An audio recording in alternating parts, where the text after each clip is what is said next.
Jadi dari yang Iya, high risk itu aku ada, dan salah satu contohnya kan yang low risk aku baru join ini Bimani, itu aku betul. ngerasa low risk tapi untuk long term buat anak-anak sekolah kuliah nanti ya Luna, ini pas banget untuk yang low risk. Jadi aku dari segi investasi aku udah ngejalanin itu udah dari berapa tahun yang lalu, dan sebenarnya kalau asuransi nggak bisa dibilang investasi. Cuman kayak Asuransi itu mungkin lebih ke proteksi ya, Tin, lebih ke iya, proteksi. kadang-kadang ada yang ada touch Ada of it investasinya, betul. Tapi ya. mungkin kalau tapi mungkin gini sih, kalau kita fokus ke investasi mungkin kayak di Bimani sendiri tuh kita ada beberapa produk-produk investasi yang memang Bimani tawarkan gitu ya. Paling paling paling paling tuh contohnya tuh adalah kayak reksadana. Reksadana tuh kita tuh ada kayak 4 aset kelas. Jadi mungkin dari yang pasar uang, fixed income, kemudian campuran, equity gitu ya. Jadi memang tinggal disesuaikan dengan risk profile masing-masing apa ya, sobat cuan di rumah. Misalnya kayak Tina nih. Tina mungkin udah punya investasi yang sifatnya tuh high risk gitu kan. Yang mungkin harus dibalance dengan produk-produk yang mungkin lebih low risk gitu ya, kayak pasar uang atau fixed income kayak gitu, Tin. Jadi memang ini sih kalau kita ngobrol soal investasi, mungkin sobat cuan di rumah pun mungkin udah boleh mulai belajar juga bagaimana cara mengatur uang. Jadi biar kayak Tina nih di usia early 30 kayak gini, ibaratnya udah reaching financial freedom kan gitu ya, Tin. Jadi memang udah dipersiapkan dari dulu, apalagi anak-anak alaya tuh nanti sekarang apa, SMP. SMP. SMP kan berarti kan perjalanan kesananya masih panjang ya, Tin. Kuliah Iya, apa SMA dulu baru kuliah. Jadi emang iya, Tina dan harus persiapkan dari sekarang kan.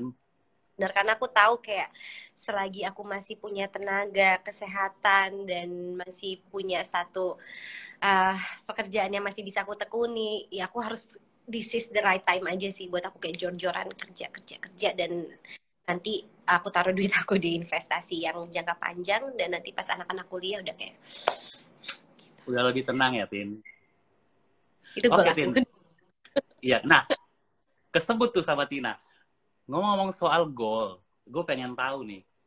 Tina tuh goalnya tuh apa sih? Maksudnya kan kalau gue lihat nih, mungkin di usia yang sekarang bisa dibilang you have everything ya.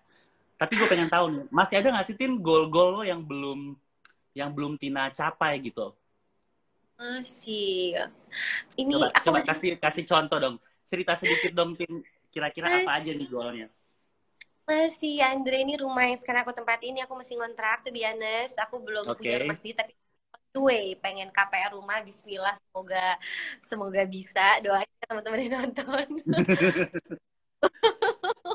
Aku lagi nabung buat KPR rumah, dan meanwhile kerja kan. Dan sekarang yang pengen aku goal yang belum tercapai adalah si bisnis aku yang tadi F&B ini, tetap aku fokusnya di situ. Itu goal aku pengen besarin lagi, karena sekarang kan cuma bisa ruang lingkupnya itu cuma Jakarta dan sekitarnya, dan aku pengen ya Allah semoga bisa satu Indonesia nyobain uh, makanan aku ini. Aku bilangnya makananku baby aku ini nih, si Bait and Yum. Karena Amin. dan sekarang aku tuh lagi ini, Andre, lagi semacam start over lah. Aku refresh ulang gitu, karena aku akan ada menu-menu baru. Terus aku lagi Mm-mm. mikirin supaya banyak cabangnya di luar kota juga gitu. Itu aku yang sekarang masih ongoing sih, lagi aku kerjain, dan alhamdulillah juga udah ada tim yang bisa bantuin aku juga. Sekarang aku nambah tim lagi pelan-pelan, apa namanya, yang bisa ngewujudin si goal-goal aku yang belum tercapai ini. Jadi memang aim-nya tuh si Bite and Yum ya. Pengennya tuh ini ya, buka cabang di berbagai kota Baik, di Indonesia ya, Tin ya. Gue doain sukses terus loh, Tin, buat Bite and Yum iya. lo.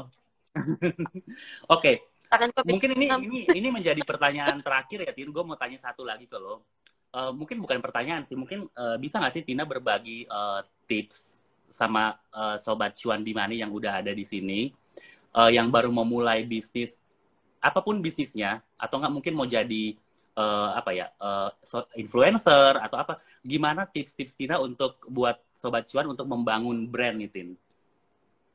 Oke, aku mungkin akan pakai quotes ayahku kali ya, almarhum ayahku. Aku inget banget yang bikin aku tuh nggak give up ketika mau bisnis aku turun atau aku lagi down sekalipun secara pribadi adalah ya kita harus terus belajar sih. harus terus belajar dan jangan pernah takut memulai sesuatu as long itu adalah passion kita, karena menurut aku sesuatu yang kita pengen kerjakan untuk jangka panjang itu alangkah baiknya diawali dengan sesuatu yang kita emang benar-benar sukain. Dan alhamdulillah aku emang awalnya suka masak, aku suka dandan, aku suka sharing gitu, jadi kayak diawali dengan hal-hal itu. Kalau aku pribadi seperti itu, dan teman-teman di rumah yang menonton pasti punya passion sendiri juga, mulai dari situ coba berani ambil satu langkah kecil. um, gue usahain deh, gue jadiin ini usaha gitu, apapun itu. Hmm. Emang gampang sih, nggak gampang. Kalau misalnya teman-teman di sini ada yang mau kirim email aku sekarang juga, apakah bantuin aku dong, ini aku sangat welcome buat khusus